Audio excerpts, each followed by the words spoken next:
د څو ورځو نه په سوشل میډیا باندې یو ویډیو ډیره وایرل ده چې په هغه کې چیف جسټس اف پاکستان محترم فایز عیسی په اسلام آباد کې د یو بیکر شاپ وزټ کړی دی او هلته ورسره د سیلزمین څه قسمه خبرې اترې شوي دي او نن په دغه خبره باندې بحث کوو چې ولې پاکستاني عوام او د پاکستان ذمہداران یا ریسپانسبل خلک د یو بل سره په داسې رویه باندې میلاویږي. د چیف جسټس اف پاکستان محترم فایز عیسی قصه یوازې نه ده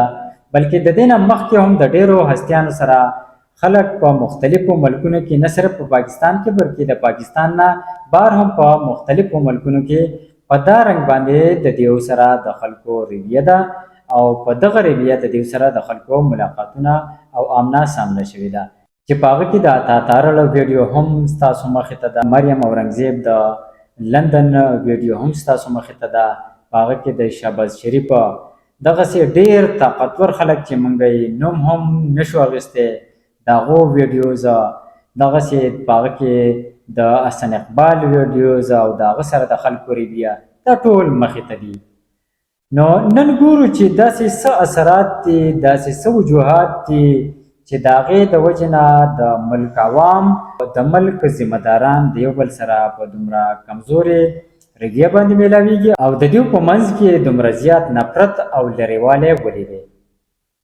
که موږ د چیف جسټس فایز عیسی په خبره باندې بحث وکړو چونکې دی د یو ډېر معززه ډپارټمنټ مشري کوي او د ده په پاکستان او په معاشره کې ډېر زیاتې ذمہدارۍ هم دي، نو ده د خپل چیف جسټس په دورانیه کې داسې ډېرې فیصلې د ده مخې ته د سپریم کورټ په ذریعه باندې وکړی شوې چې نه صرف خلکو ته یا مؤثر حلقو ته غیر عیني ښکاري یا عوامو ته غیر عیني ښکاري بلکې هغه ډېرې زیاتې غیر مقبولې هم دي. لکه په هغه کې د ایکسټینشن خبره چې کله د چیف جسټس او داسې د نورو خلکو راله نو په پارلیمنټ کې بالکل سبزي منډۍ ته جوړه شوې ده، په هغه کې اخیستل خرڅېدل شروع دي خو په دې باندې چیف جسټس چېرته هم څه ایکشن وانخیستو. دغسې الیکشن کې هم ډېرې داسې غلطې فیصلې وشوې خو چیف جسټس په هغه باندې څه ایکشن وانخیستو. د دې نه علاوه د پی ټي آی سپیشل سیټ مسله د ډېره وخته را روانه ده او د اوسه پورې هغه څه فیصله کوم موړ ته ونه رسېده. دغسې د ایکسټنشن دپاره چې کله یو آرډیننس راغی نو په هغه کې هم چیف جسټس څه د هغې مخالفت ونه کړی شو. د دې نه مخکې چیف جسټس فایز عیسی د داسې قسمه آرډیننس خلاف و د هغې به یې مخالفت کولو ځکه چې د هغه دا دلایلو چې کله ډېره ایمرجنسي نه وي او دا ممکن وي چې د پارلیمنټ سیشن راوبللی شي، سینټ او قومي اسمبلی سیشن دا ممکن وي، نو په داسې ټایم کې د آرډیننس راغوښتلو څه عیني جواز نه جوړیږي چونکې اوس هم دغسې ایمرجنسي نشته او صورتحال داسې دی چې د پارلیمنټ سیشن هم رابلل ممکن دی، دغسې قومي اسمبلی سینټ دا یو فیصله کون موړ ته تللی شي. نو د هغه چیف جسټس د دغه ریمارکس مطابق اوس هم دا ممکن ده چې د دې آرډیننس مخالفت وکړی شي خو بیا هم دغه چیف جسټس فایز عیسی د دې مخالفت ونه کړو. نو د دې وجوهات او د دې فیصلو په بنا باندې د پاکستاني عوام او د ادارو په منځ کې ډېره زیاته فاصله پیدا شوې ده او نفرت پیدا شوی دی. او داسې که د پاکستان په تاریخ باندې څوک لږ نظر واچوي نو هسې هم د سپریم کورټ فیصلې عموما د پاکستان او د پاکستاني عوام په بیسټ انټرسټ کې نه دي. هم د دې قسمه ثانیهو د وجې نه څه وخت مخکې عمران خان د دې مطابق پیشنګویي هم کړې وه چې د ملک د عوامو او په دې ځای باندې قابض او د دې ملک د ذمہدارانو په منځ کې چې څومره نفرت دی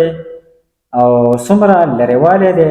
نو څه وخت به راشي چې د پاکستان دغه ذمہدارانو ته به د پاکستان د عوامو نه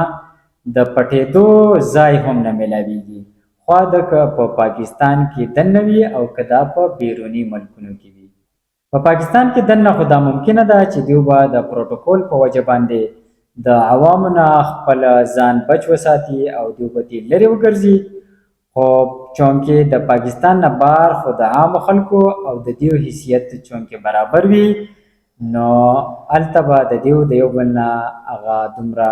لرېوالی نه وي امنا سامنا به کېږي نو هلته به دیو ته ډېره مشکل وي چې ژوند تېر کړي او د عوامو نه ځان بچ کړي همدغه وجه ده چې پاکستانی مختلف ډپارټمنټس د خپلو آئیني حدودو نه تجاوز کوي هغه خپل آئیني حدود نه پالو کوي نو د دې وجې نه د پاکستان په بین الاقوامي رینکینګ کې هم په مختلفو زاویو سره ورځ په ورځ باندې د تنزلۍ شکار دی او ښکته را روان دی په جوډیشري کې د دیو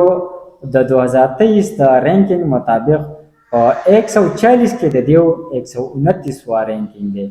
که چېرته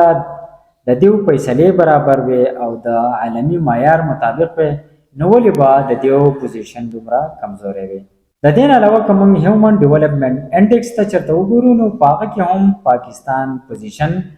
په 189 کنټریز کې د دیو 154 پوزیشن دی نو هغه هم ډیر زیات لري دی د دې نه دا پته لګي چې دلته د هیومن ډیولپمنټ او د انسانیت څومره قدر دی دغسې که موږ ډیموکراسي ته وګورو دغسې اکانومي ته وګورو نو هغه هم ټیم په ټیم باندې زوال پذیر دی او ښکته را روان دي په مقابله کې که موږ وګورو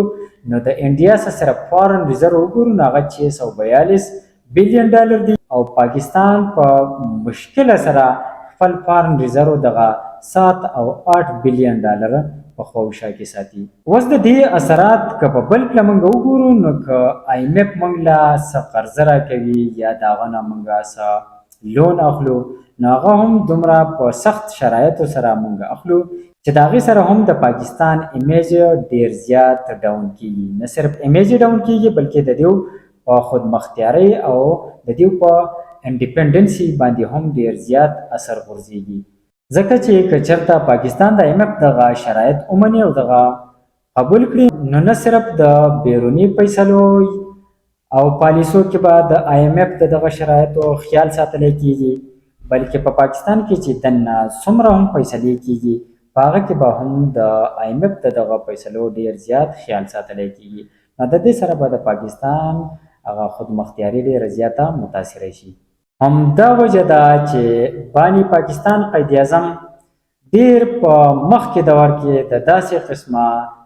رویو او د داسې قسمه سانحو مطابق خپله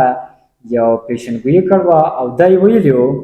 چې پاکستان به داسې یو ملک وي چې هلته به د انسان او د انسان د ژوند عزت او وقار وي او د مختلف ډپارټمنټس او ادارو به عزت او وقار نه وي بلکې د هغو به ذمهدارۍ وي نو که چېرته د قید اعظم په دغه فرمان باندې پاکستانی قوم او د دې ځای ذمهدار خلک عمل وکړي نو زر ده چې پاکستان به ډیره زیاته ترقي وکړي